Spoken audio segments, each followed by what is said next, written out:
Hello नमस्कार दोस्तों, स्वागत है आपके अपने यूट्यूब चैनल नॉलेज स्टडी में। दोस्तों आज हम आपको बताएंगे जीके के बारे में। दोस्तों मोस्ट इम्पॉर्टेंट प्रश्न जो बार बार एग्जाम में पूछे जाते हैं और पूछे जाने की बहुत ही अधिक संभावना है दोस्तों। तो वो कौन कौन से प्रश्न हैं जो बार बार आपके एग्जाम में आते हैं और रिपीट करने की बहुत ही अधिक संभावना है। चाहे आप कोई भी गवर्नमेंट एग्जाम की तैयारी क्यों ना कर रहे हो, चाहे वो एसएससी जीडी हो, रेलवे ग्रुप डी हो, एनटीपीसी सीबीटी 2 हो, या स्टेट गवर्नमेंट का कोई सा भी एग्ज़ाम का तैयारी कर रहे हैं, तो ये वीडियो आपके लिए बहुत ही अति महत्वपूर्ण है दोस्तों। तो आइए देखते हैं कि वो कौन कौन से प्रश्न हैं। तो पहला नंबर प्रश्न आप देख सकते हैं दोस्तों कि किस प्रकार से है। पहला नंबर प्रश्न काफ़ी इंपॉर्टेंट प्रश्न है दोस्तों, जो बार बार आपके एग्जामों में आता है और आने की बहुत ही अधिक संभावना में है। तो पहला नंबर प्रश्न है कि 1915 ईस्वी में भारत लौटने के बाद महात्मा गांधी ने कौन सी आश्रम स्थापित किया था। ऐसा कौन सा आश्रम को उसने स्थापित किया था, ठीक ना। जब 1915 ईस्वी में गांधी जी भारत लौटे थे, ठीक ना, इसी दिवस प्रवासी दिवस हम लोग मनाया करते हैं। गांधी जी के जो भारत लौटे थे वो चले गए थे दक्षिण अफ्रीका, वहाँ से जो लौट के आए थे। तो जैसे आए थे तो उसने कौन सी आश्रम की स्थापना किए थे, तो आपका ऑप्शन नंबर क्या हो जाएगा, डी बिल्कुल सही हो जाएगा, साबरमती आश्रम की, ठीक ना। वही दोस्तों अगला प्रश्न देखते हैं। अगला प्रश्न भी मोस्ट इंपॉर्टेंट है, कह रहा है कि सविनय अवज्ञा आंदोलन की शुरुआत कब हुई। तो सविनय अवज्ञा आंदोलन की शुरुआत कब हुई, 1920 से 21, 1921, 1905, 1930 से 1934, 1925 से 1927। तो ऑप्शन नंबर आपका सही हो जाएगा दोस्तों, सविनय अवज्ञा आंदोलन आपका यानी कि 1930 से हुआ है 1934 ईस्वी में। जबकि आप जानते हैं दोस्तों कि असहयोग आंदोलन जो आपका 1900 कितना में हुआ है, 20 में, ठीक ना। 1920 में असहयोग आंदोलन, आपको याद रखना कि असहयोग आंदोलन कब से प्रारंभ हुआ है, तो 1920 में। जबकि सविनय अवज्ञा आंदोलन कब स्टार्ट हुआ है, 1930 ईस्वी में, ठीक ना। मोस्ट इंपॉर्टेंट प्रश्न है दोस्तों जो बार बार एग्जाम में रिपीट करते हैं और आते हैं। आइए दोस्तों अगला प्रश्न देखते हैं। अगला प्रश्न भी मोस्ट इंपॉर्टेंट है, ठीक ना। ये भी प्रश्न आपके एग्जाम में आया हुआ है। करा कि हिंदुस्तान कम्युनिस्ट पार्टी की स्थापना कब हुई है। तो ये क्वेश्चन आपको दोस्तों ग्रुप डी में पिछले बार एग्जाम में आया हुआ है, ठीक ना, और एनटीपीसी में इस बार भी पूछा गया। ये मोस्ट इंपॉर्टेंट प्रश्न है दोस्तों, हिंदुस्तान कम्युनिस्ट पार्टी की स्थापना कब हुआ है। तो आपका ऑप्शन नंबर जो है ना, डी बिल्कुल सही हो जाएगा, 1925 में। यानी कि हिंदुस्तान कम्युनिस्ट पार्टी की स्थापना बहुत ही प्राचीन समय में, जिस समय हमारे देश पे अंग्रेज शासन कर रहे थे, उसी समय पे इसकी स्थापना हुई, हिंदुस्तान कम्युनिस्ट पार्टी की थी। कब हुई है, 1925 में।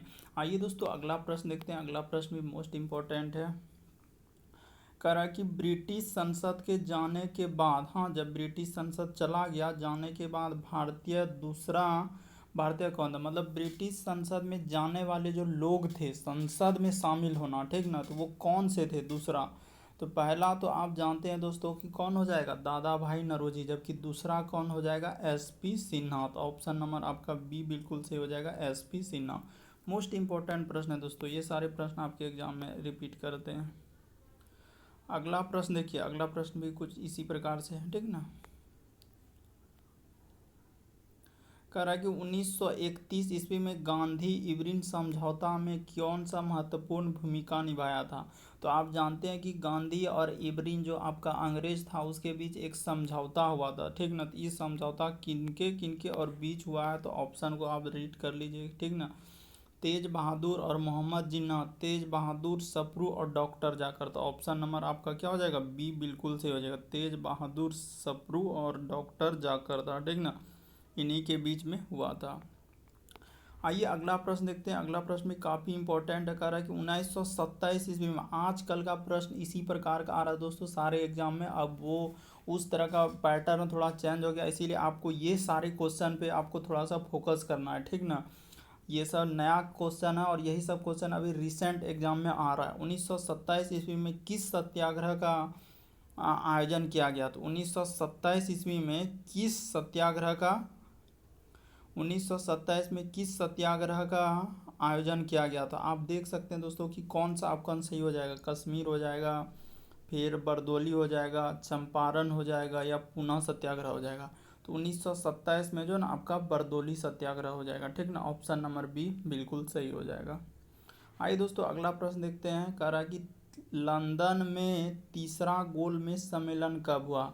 तो आपको याद है कि पहला गोलमेज सम्मेलन कब हुआ है? पहला हुआ है आपका 1930 में, ठीक ना। और दूसरा हुआ है 1931 में, ठीक ना। और तीसरा हुआ है 1932 में, ठीक ना।